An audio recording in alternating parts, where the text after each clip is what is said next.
क्या हाल है आप सब लोगों के। आई होप आप सब लोग सारे सब्जेक्ट्स को बहुत पॉजिटिवली ले रहे होगे और काम कर रहे होगे। मैंने असाइनमेंट्स वगैरह देखी हैं आप लोगों की। बहुत सारे बच्चे हैं जो एफर्ट कर रहे हैं, लेकिन बहुत सारे बच्चे ऐसे भी हैं जिन्होंने बिल्कुल भी इस चीज़ को बॉदर करने की कोशिश नहीं की है। मैंने आप लोगों को पहले भी बताया था कि चीज़ें चेंज हो रही हैं। वो स्पून फीडिंग वाला जो आप लोगों का कॉन्सेप्ट है वो अब नहीं चलेगा। जब तक आप खुद इसके अंदर एफर्ट नहीं पुट करोगे, आप खुद अपनी अंडरस्टैंडिंग डेवलप नहीं करोगे चीज़ों को लेकर, सब्जेक्ट्स को लेकर, तब तक आपके लिए काम चलाना बहुत मुश्किल हो जाएगा। तो मेरा तो आपको दोबारा से मशवरा यही है कि आप लोग चीज़ों को खुद से रीड आउट करने की कोशिश करो। 24 घंटे का टाइम होता है आप लोगों के पास। इसको इधर उधर ज़ाया करने की बजाय आप लोग पूरी एफर्ट के साथ तैयारी करो और पढ़ो इसको, ठीक है। अच्छा जनाब, हमने नेचर ऑफ डेबिट क्रेडिट भी देख लिया, हमने रूल्स भी पढ़ लिए, हमने ट्रांजैक्शन भी देख ली कि ट्रांजैक्शन क्या होती है। फिर हमने ये देख लिया कि अगर एक ट्रांजैक्शन होगी तो वो किस रूल के अंडर डेबिट होगी और किस रूल के अंडर क्रेडिट होगी, ठीक है।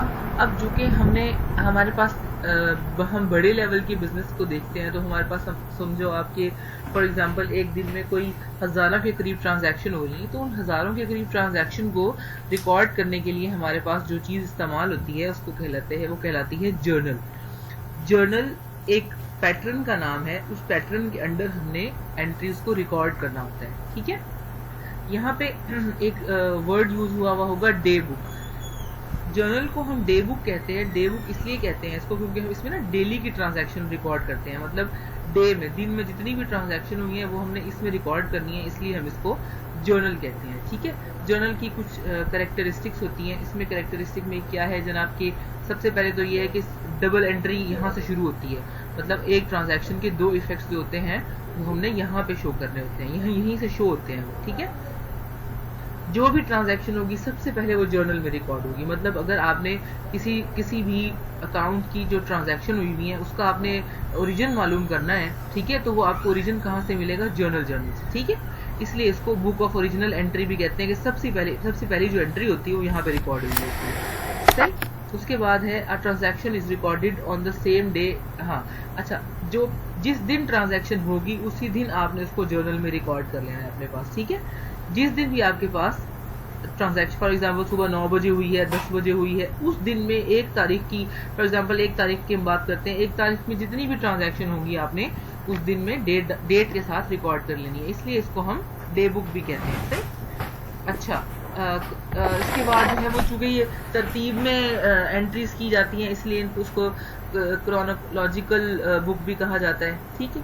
अच्छा, उसके बाद जनाब हम जब ट्रांजैक्शन करते हैं उसको उसके मतलब फॉर एग्जांपल एक हमने एंट्री की है, कैश के ऊपर हमने कोई एसेट खरीदा है, तो क्या होगा? एसेट डेबिट हो जाएगा और कैश जो है वो हमारा क्रेडिट हो जाएगा।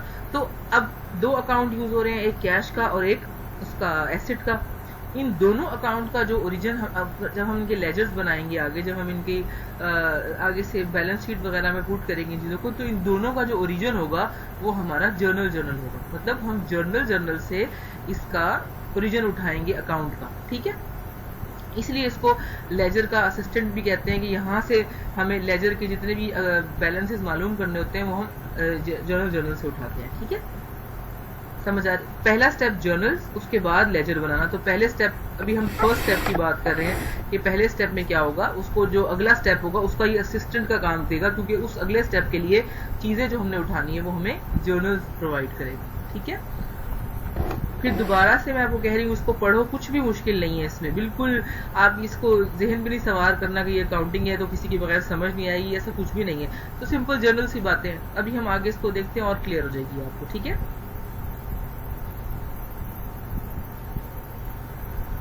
अच्छा, वो हमने देख लिया कि ये लेजर का जो है वो एज असिस्टेंट भी काम करता है कि हमने लेजर में जो भी बैलेंसेस लेने हैं वो कहाँ से उठाने हैं? जर्नल से, ठीक है। उसके बाद है जी narration is written below. Narration का मतलब बयान करना। जब भी हम एक एंट्री पास करेंगे जर्नल में, उसके नीचे हम नरेशन डालेंगे, मतलब कि हम बताएंगे कि हमने उस एंट्री में किया क्या है। फॉर एग्जांपल एक ऐसा बंदा जिसका अकाउंट से कोई ताल्लुक नहीं है, उसको नरेशन पढ़ के समझ आ जाएगी कि इसने इस एंट्री में किया क्या है। फॉर एग्जांपल हमने कैश को क्रेडिट किया है, एसेट को डेबिट किया है। जब हमने एसेट परचेज किया तो हम नीचे लिखेंगे कि एसेट परचेज फॉर कैश, ठीक है। ताकि पढ़ने वाले को ये पता चल जाए कि हमने ऊपर एंट्री में किया क्या है। अमाउंट आगे लिखी हुई होगी, नरेशन आपने डाली हुई होगी, डेबिट क्रेडिट आपने प्रॉपर किया होगा, तो किसी को भी ये बात समझाने में और समझने में इजी हो जाएगी। इजी मतलब अंडरस्टैंडिंग जो इसकी है वो दूसरे के लिए इजी हो जाएगी। ठीक है, मतलब हमने जो अकाउंट्स बनाने हैं वो इस तरह से बनाने हैं कि वो इजी टू अंडरस्टैंड और दूसरे को पढ़ के समझ आ जाए कि इसमें हुआ क्या है। ठीक है, अच्छा, और अगले जो और इसके बाद क्या करना है, सबसे पहले डेट का कॉलम होगा इसमें, मतलब डेट देखनी है, उसके बाद डेबिट क्या चीज़ हुई है वो लिखनी है, क्रेडिट क्या हुई है वो चीज़ लिखनी है, फिर नरेशन डालनी है, और सबसे आखिरी इसमें ये होता है जो चीज़ डेबिट हो रही है वो डेबिट के कॉलम में, जो चीज़ क्रेडिट हो रही है वो क्रेडिट के कॉलम में। ठीक है, ताकि आपके पास टोटल डेबिट और टोटल क्रेडिट जो है वो आपके पास को काउंट करना या कैलकुलेट करना इजी हो जाए। अच्छा, एक बात और याद रखना कि जितनी भी ट्रांजैक्शन है, चाहे वो 1 लाख है, चाहे वो 2 लाख है, चाहे वो 50 लाख है, जितनी अमाउंट का डेबिट होगा उतनी ही अमाउंट का क्रेडिट होगा। सही है, ये कभी नहीं, ये एंट्री पास करते हुए ये बात जरूर देखना, इसको पॉइंट आउट करना कि जितनी अमाउंट से चीज़ डेबिट हो रही है उतनी ही अमाउंट से दूसरी चीज़ क्रेडिट होगी। ठीक है, डेबिट और क्रेडिट जो है वो हमेशा इक्वल होते हैं।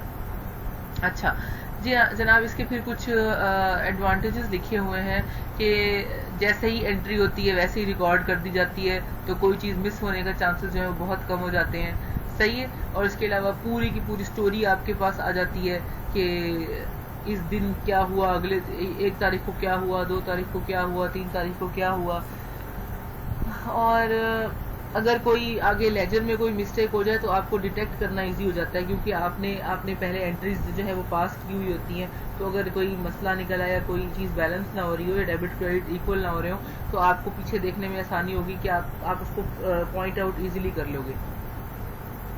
अच्छा, object of an entry while recording transaction in journal clear कर दो।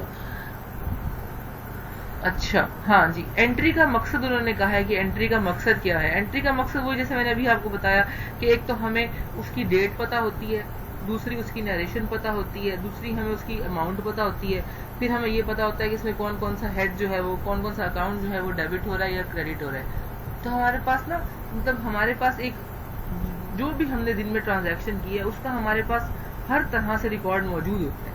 कभी भी कोई हमसे आगे पूछे कि इस दिन फलानी चीज़ में क्या आपने, फॉर एग्जांपल कोई पूछे कि आपने 5 तारीख को क्या चीज़ परचेज की थी, तो हमारे पास पूरे का पूरा डाटा उसका मौजूद होता है कि हमने इस दिन इतने रुपए की फलाने बंदे से चीज़ खरीदी थी। ठीक है, अच्छा, वो फिर नरेशन मैंने अभी आपको बताया कि जो एंट्री पास करेंगे उसके नीचे एक छोटी सी 2-4 लफ्जों में आपने बताना है कि हमने किया क्या है इसमें। सब आप ये समझ लो कि ये एक तरह की एक्सप्लेनेशन है उस एंट्री की ना, जो हमने ऊपर एंट्री पास की है। उसमें थोड़ा सा आप ये बता दोगे कि भाई एसेट परचेज फॉर कैश या asset purchase from mister A उधार पे किया है तो, या कैपिटल इन्वेस्टेड, या मतलब कुछ भी, कोई ज़रूरी नहीं है कि आपने हार्ड एंड फास्ट रूल को यूज़ करना है, जो आपको सही लगे, जो जिन लफ्ज़ों में आप बयान करना चाहो, लेकिन ये 2 या 4 लफ्ज़ हों, इससे ज़्यादा ना, मतलब बहुत ही लंबा एक्सप्लेनिंग आपने नरेशन नहीं देनी, बस 2-4 लफ्ज़ों की आपने नरेशन दे देनी। ठीक है, वो कुछ भी इसमें मुश्किल नहीं है। इसको दोबारा से एक दफ़ा देखो। सबसे पहले क्या होगा, हमारे पास कोई भी ट्रांजैक्शन होगी, उस ट्रांजैक्शन को हमने उसके प्रॉपर अकाउंट के अंदर डेबिट या क्रेडिट करना होगा। डेबिट और क्रेडिट करने के रूल्स मैंने आपको बता दिए थे, उनको एक दफ़ा सबसे अच्छा मैं आपको उसका तरीका बताऊं, सबसे अच्छा तरीका ये है कि कोई भी एक इलस्ट्रेशन उठाओ, सही है, उसको सामने रखो, जो डेबिट क्रेडिट वाली जो मैंने आपको बनाकर दी थी स्लाइड्स, उनमें से जो डेबिट क्रेडिट के रूल्स हैं वो निकालो, वो सामने रखो पेज, और उसके बाद सॉल्यूशन देखे बगैर एंट्री सॉल्व करना शुरू करो। ठीक है, जहाँ फंस जाओ वहाँ देखो और उसको पॉइंट आउट करके क्लास का जब टाइम होगा तो आप मुझसे पूछ लेना। सही है, चलें।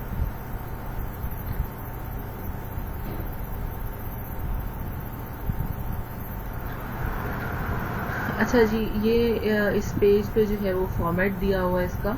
पहले आपने एक लाइन डालनी है, उसमें आपने डेट लिखनी है, किस डेट को आपकी ट्रांजैक्शन हो रही है। ठीक है, दूसरे पे पर्टिकुलर्स हैं या डिस्क्रिप्शन है, उसमें आपने जो डेबिट क्रेडिट वाला होगा और नरेशन होगी वो आपने यहाँ लिखनी है। ये एलएफ ना, ये फोलियो होता है। फोलियो का मतलब होता है रजिस्टर का पेज, कि आपने किस रजिस्टर का पेज नंबर जो है वो यूज़ किया हुआ है। ये यहाँ पे इतना यूज़ नहीं होता, लेकिन ये कॉलम बनाना ज़रूरी होता है। एलएफ लिख देना इसके ऊपर, फिर डेबिट और फिर क्रेडिट। सही, नीचे इन्होंने ये रूल्स लिखे हुए। रूल्स में क्या है कि 2 सेपरेट लाइन, मतलब आपने एसेट और कैश वाली एग्जांपल लेते हैं कि अगर आपने एसेट डेबिट किया है तो वो एक लाइन में होगा डेबिट वाली अमाउंट, और उसके आगे जो क्रेडिट वाली होगी वो खाली रहेगी। फिर नीचे जब आप उसको कैश और क्रेडिट करोगे तो वो नीचे वाली में डेबिट खाली हो जाएगा और क्रेडिट वाला वो कर दोगे। 2 लाइनें यूज़ करनी है और सेपरेट वो यूज़ करनी है हर एंट्री। उसके बाद ना नरेशन दोगे, नीचे नरेशन देने के बाद एक लाइन लगा दोगे ताकि पता चल जाए कि एंट्री यहाँ ख़त्म हो गई है।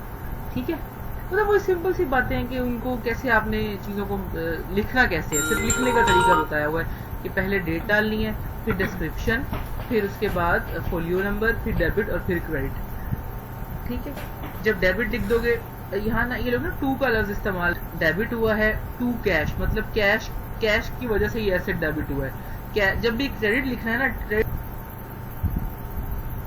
बस ये ऐसे ही बता रही हूँ कि टू क्यों लिखा हुआ होता है, मतलब एसेट डेबिट हुआ है टू मतलब किसकी वजह से, कैश की वजह से, क्रेडिट जो कैश क्रेडिट हो रहा है उसकी वजह से जो है वो डेबिट हुआ है, तो इसलिए हम उसके आगे टू लिखते हैं। ठीक है, अब इलस्ट्रेशन एक मैं आपको खुद पढ़ के बता रही हूँ, आप लोगों के लिए ना आगे करनी फिर इजी हो जाएगी। इस इलस्ट्रेशन को गौर से सुनना है, गौर से, और उसके बाद खुद भी इसको खुद अपने हाथ से सॉल्व करने की कोशिश करनी है आपने। ठीक है,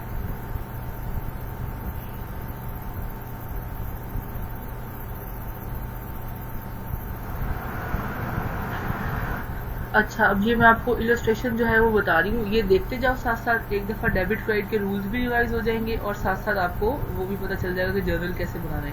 ये देखो पहला कॉलम जो बनाया है इसमें डेट आ रही है, ठीक है, फिर अगले में पर्टिकुलर्स जिसमें आपने ये देखो जैसे पहली एंट्री हुई हुई है वो डेबिट और क्रेडिट लिख देना है, नीचे थोड़ा सा 2, 3 या 4 लफ्जों में आपने नरेशन दे देनी है, फिर लाइन लगा देनी है ताकि पता चल जाए कि एंट्री खत्म हो गई है।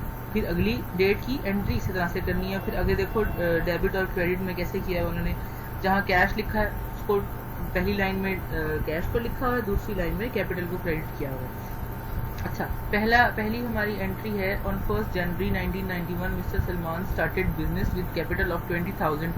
अच्छा पहली तारीख को उसने क्या किया है, कैपिटल इन्वेस्ट किया है, कैश लेकर आया है, तो कैश क्या हो जाएगा, कैश हमारा एसेट है, कैश डेबिट हो जाएगा, और कैपिटल मैंने आपको बताया था कि वो जब बढ़ेगा तो क्रेडिट हो जाएगा। कैश बढ़ा डेबिट हो गया और कैपिटल बढ़ा तो क्रेडिट हो गया। नीचे लिख दिया कैपिटल इंट्रोड्यूस्ड, कि कैपिटल जो है वो बिजनेस में इंट्रोड्यूस किया है। कैपिटल इंट्रोड्यूस्ड इन बिजनेस भी लिख सकते हो या कैपिटल इन्वेस्टेड इन बिजनेस भी लिख सकते हो, कुछ भी कोई भी बात जो इस एंट्री को एक्सप्लेन कर दे। दूसरा है purchase building for cash, building भी हमारा एसेट है और कैश भी हमारा एसेट है। क्या होगा, एक एसेट जा रहा है दूसरा एसेट कम हो रहा है, बिल्डिंग आ रही है डेबिट हो जाएगी, कैश जा रहा है क्रेडिट हो जाएगा। नीचे लिख दिया बिल्डिंग परचेज फॉर कैश, ये नरेशन हो गई इसकी, सही। फिर सोल्ड गुड्स फॉर कैश, नहीं परचेज गुड्स फ्रॉम सी, मैंने आपको पहले भी बताया था कि जहाँ पे कैश का लफ्ज इस्तेमाल हो रहा होगा वो कैश परचेजेस होंगी, जहाँ पे किसी का नाम इस्तेमाल हो जाएगा वो हमारी क्रेडिट परचेजेस होंगी, यानी कि उधार पे होगी परचेज या सेल। परचेजेस क्या होती है, हमारा एसेट होता है, परचेज आ जाएगा हमारे पास डेबिट, और सी हमारे पास मिस्टर सी जो भी है उसका वो लाइबिलिटी है, हमने उसको बाद में पे करना है, लाइबिलिटी इंक्रीज हो रही है तो वो क्रेडिट हो जाएगी। फिर है sold goods for cash, sales जब भी इंक्रीज होंगी क्रेडिट हो जाएंगी, कैश जब भी इंक्रीज होगा तो डेबिट हो जाएगा। कैश आ रहा है, सेल्स इंक्रीज हो रही हैं, कैश डेबिट और sales credit. Goods return to C, अब सी से जो हमने 500 की चीज़ें ली थी, 1000 रुपये की जो चीज़ें ली थी उसमें 100 रुपये की जो चीज़ें वो ख़राब निकल आई हैं वो हम वापस कर रहे हैं। तो परचेजेस का अकाउंट जब इंक्रीज हुआ था तो डेबिट था, जब कम हो रहा है परचेजेस जा रही हैं, परचेज रिटर्न का, अब क्या उसको ना ऐसे लिख दो कि परचेज रिटर्न का जो अकाउंट होता है ना वो हमेशा क्रेडिट होता है, ठीक है। परचेज रिटर्न का अकाउंट क्रेडिट हो जाएगा, लाइबिलिटी कम हो रही है, सी की लाइबिलिटी मतलब पहले हमने उसको 1000 रुपये देना था, अब 100 रुपये की चीज़ें वापस कर दी है तो उसे 900 देना है, तो ये हमारे पास सी का जो है अकाउंट 100 रुपये से डेबिट हो जाएगा।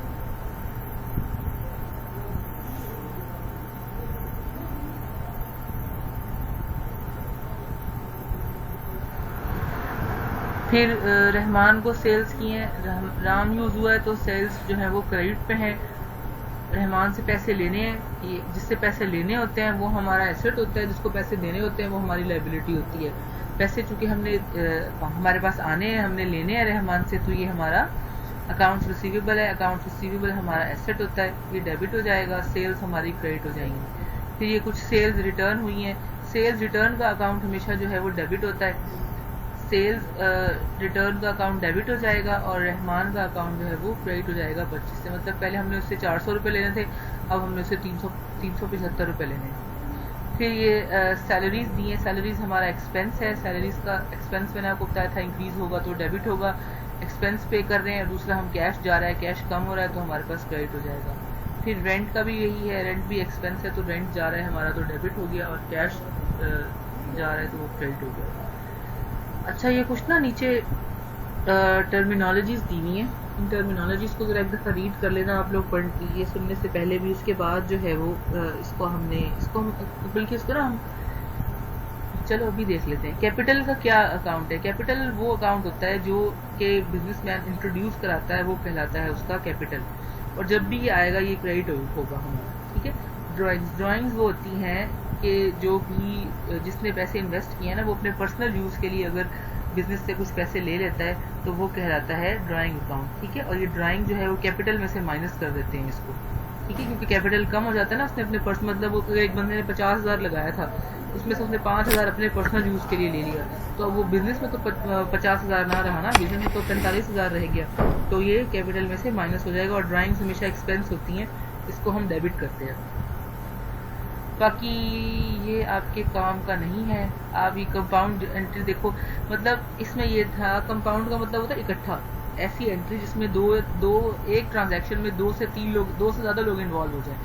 मतलब आपने एक बंदे को, मिस्टर सी को फॉर एग्जांपल 1000 रुपये की परचेज सेल की है, ठीक है, इसमें से उसने आपको 500 रुपये कैश दे दिया और 500 उसने कहा है कि मैं आपको बाद में दूंगा, ठीक है। इसमें 3 चीज़ें आ गई, एक तो 500 का कैश, एक 500 का उधार, और तीसरा क्या, सेल। तो इसको कहते हैं कंपाउंड एंट्री। तो 3 आइटम को आप उसमें एंट्री में लेते हैं आपको।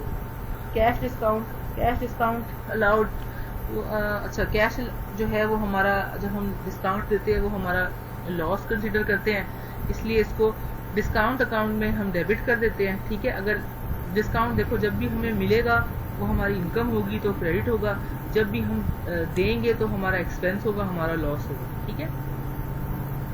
ट्रेड डिस्काउंट का मतलब ये होता है कि अगर आप नेट दुकान पे गए और नेट पे आपने चीज़ परचेज की है और उसने आपको वहीं पर ही डिस्काउंट कर दिया, ठीक है, तो ये आपका ट्रेड डिस्काउंट कहलाता है और इसकी कोई एंट्री नहीं होती है, ये नहीं आपने रिकॉर्ड कर।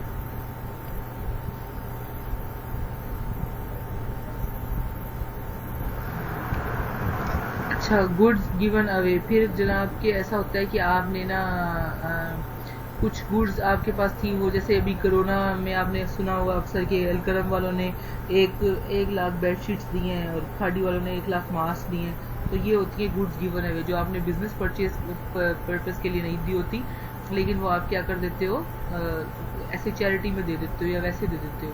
तो इसकी क्या होती है, sometimes goods are given away as charity taken by the proprietor for private use, distributed as free sample, such goods are not sales, मतलब सेल नहीं होती ना, therefore they are not credited to sale account but credited to purchase account. मतलब इसको ना आपने, मतलब आपकी सेल नहीं होती, आपने अपनी परचेजेस में से कम कर देनी होती है। मतलब अगर आपने 1 लाख की परचेजेस की थी और आपने 10,000 का फ्री सैंपल दे दिया तो आपकी परचेजेस अब 90,000 की रहेगी, 1 लाख की नहीं रहेगी, ठीक है।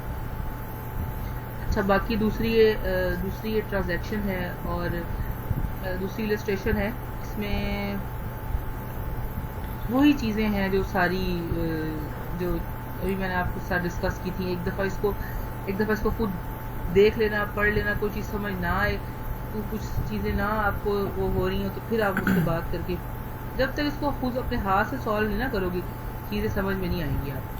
फिर मैं बार बार कह रही हूँ इसको एक दफ़ा खुद से पढ़ते रहो, रीड करते रहो, ठीक है।